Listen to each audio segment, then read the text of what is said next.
Hey there, everyone. Welcome back to Press for Truth TV. Today is Tuesday, April the 3rd, 2012, and we got a few things to discuss today in regards to yesterday's North American Leaders Summit, which took place in Washington, D.C.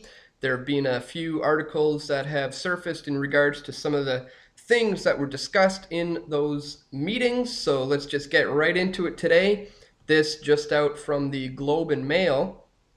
Looser border restrictions, a top priority, Obama signals to Harper. A decade after the September 11, 2001 terrorist attacks that led to tough new restrictions at U.S. borders, President Barack Obama said Monday he was committed to making it faster and cheaper to travel and trade. It was just the sort of presidential focus on trade that Prime Minister Stephen Harper wanted to hear. For Mr. Harper, armed with a majority government and a fresh mandate, the trilateral relationship is dominated by bilateral issues, notably seeking to pry open, as much as possible, the Canada-US border that was thickened in the wake of the September 11, 2001 terrorist attacks. That decade-long Canadian effort continues. So they are saying that some of the discussions were to figure out a way to make it easier for travel and trade across the border, while at the same time maintaining a heightened level of security, as they say they've been doing for the last decade. So they want to make it more efficient for travel and trade while at the same time keeping the border secure. So the question is how exactly are they proposing to do so? And this kind of falls in line with the plan that was announced back in December, their deal that they referred to as the Beyond the Border deal. And this also, just out from the Globe and Mail, points out the problems with that. Privacy czar sounds alarm on drones patrolling U.S. border. With the so-called three amigos meeting in Washington, Ottawa's privacy czar is expressing fears that unmanned aircraft could soon be peering down onto all three countries in North America. I think Canadians should be concerned about the increasing use of drones, Privacy Commissioner Jennifer Stoddart told the Globe and Mail in an interview on Monday. It's another technology that has the potential to be very privacy invasive. These drones could be going back and forth across the border and no one would notice. Ms. Stoddart made the remarks as she and her 13 counterparts in Canada's provinces and territories released a joint statement urging the Conservative government to be more mindful of privacy rights as Ottawa and Washington firm up the language of the Beyond the Borders Agreement. I think this is really one of the big new implications in enhanced border security, the constant surveillance of our borders by drones or other unmanned vehicles, Ms. Stoddart added. U.S. President Barack Obama and Prime Minister Stephen Harper, who met on Monday with Mexican President Felipe Calderon at the White House, announced the Beyond the Border plan last December. Now, officials in Ottawa and Washington are hoping to hammer out the fine print details, including language on privacy protection principles, by the end of May.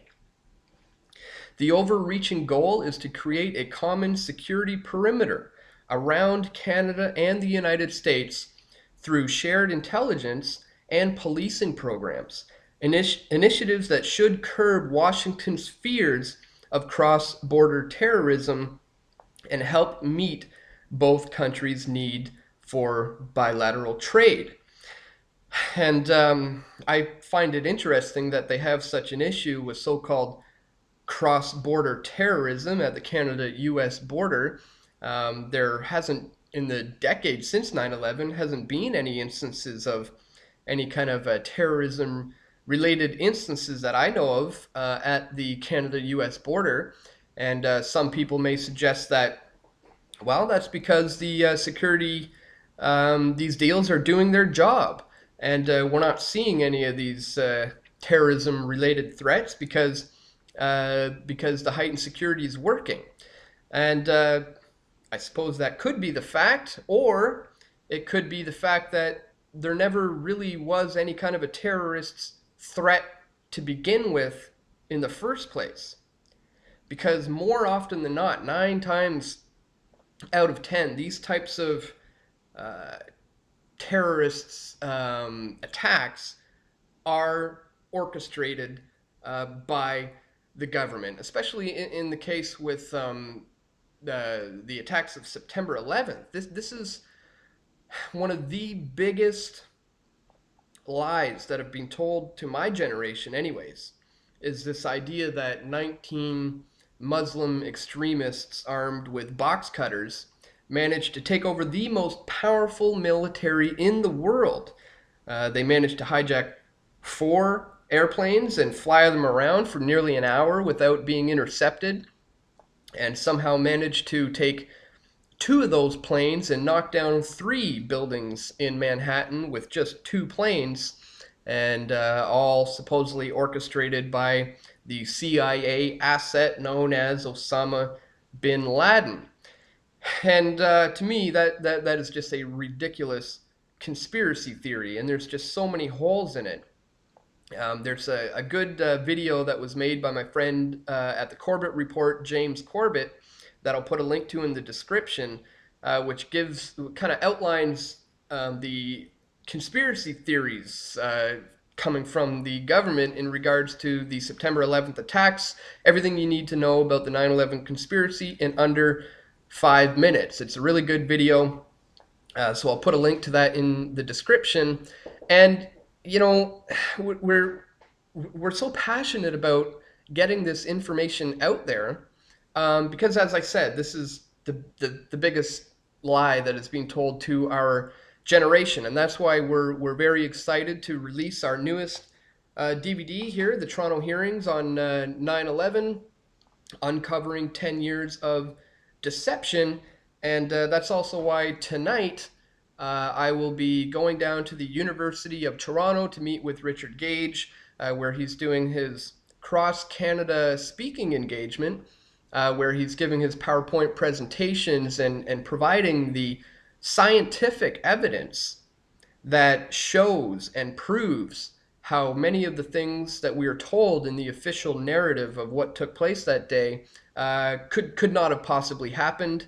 A lot of the things that we are being told are simply impossible, and a lot of these things are pointed out in Richard Gage's presentation. So if you happen to be in the Greater Toronto area and you can make it out tonight, I would strongly recommend that you come on down. It's at the University of Toronto. Again, I'll put a link in the description to where you can buy tickets and where you can get information about where to be tonight.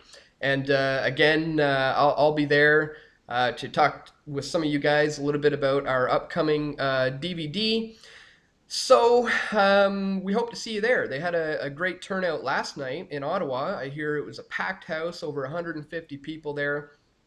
And so that's great for Ottawa's turnout. So we're expecting something similar, or possibly some more people tonight at the University of Toronto, tonight at 7 o'clock.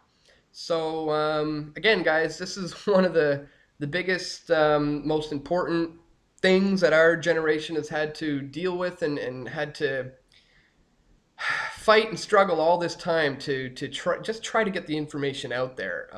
You know, there's so many people that demonize the 9/11 truth movement without actually doing any real research into it. And we've compiled 10 years of research into this 6-hour long DVD presentation, which, again, a reminder, will be available for you guys to download in the high quality download section.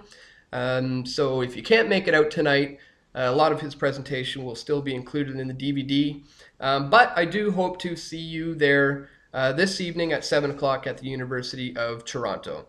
And that's it for today, guys. I'm going to upload this video right now, and then I have to head out to make it to tonight's event on time. So that's it for today. Thank you once again for tuning in, and I'll see you all right back here tomorrow. Okay, take care.